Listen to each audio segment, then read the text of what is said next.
என்னை எவ்வளவா வருத்தினாலும், எவ்வளவா நான் பாதிக்கப்பட்டாலும், எவ்வளவா என்னை அடி மேல அடித்தாலும், என் உணர்வுகள், என்னுடைய மனம், என்னுடைய நினைவுகள் இதெல்லாமே பாதிக்கப்பட்டாலும் எது நிமித்தம்? உபத்திரவம், வியாகுலம், துன்பம், பசி, நிர்வாணம், நாசமோசம், பட்டயம், இதெல்லாம் தொடர்ந்து தொடர்ந்து தொடர்ந்து தொடர்ந்து என் மனசு தாங்கக்கூடாத பாரத்தினாலும் வேதனையினாலும் தள்ளப்பட்டாலும் அவன் சொல்லாது, கிறிஸ்துவின் அன்பை விட்டு இதெல்லாம் என்ன பிரிக்க முடியாது.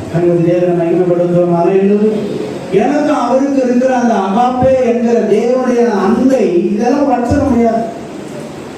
அது மாறுகிற அன்பு அல்ல, மாறாத அன்பு. இந்த மாறாத அன்பை நானும் நேசிக்கிறேன்.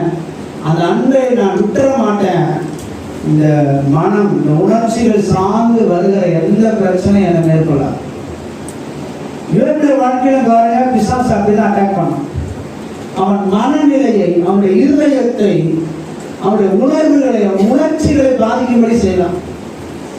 ஒரே நாள் அவனுக்கு இழந்த இழப்புகள் அவன் அக்கௌண்ட்ல எழுந்தது மாத்திரம் அல்ல, அவன் பண ரீதியாக எழுந்தது மாத்திரம் அல்ல, அவன் மனதளவில் பாதிக்கப்பட்டான். அவன் நண்பர்கள் வந்த பொழுதும் மன ரீதியாக பாதிக்கப்பட்டான்.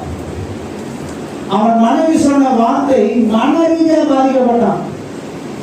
இவங்களாம் ஓடி வந்து யாரும் யோபு ஒரு அடி அடிக்கல. ஆனா இவன் நடந்துகிட்ட விதம், இவன் போன பாதை அவன் மனதளவில் பாதிக்கப்பட்டான்.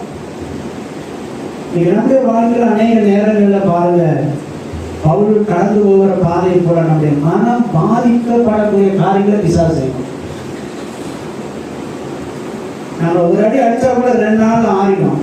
ஆனா நம்முடைய மனசை காயப்படுத்துகிற காரியங்களே பிசாசு அனுமதிக்கும்.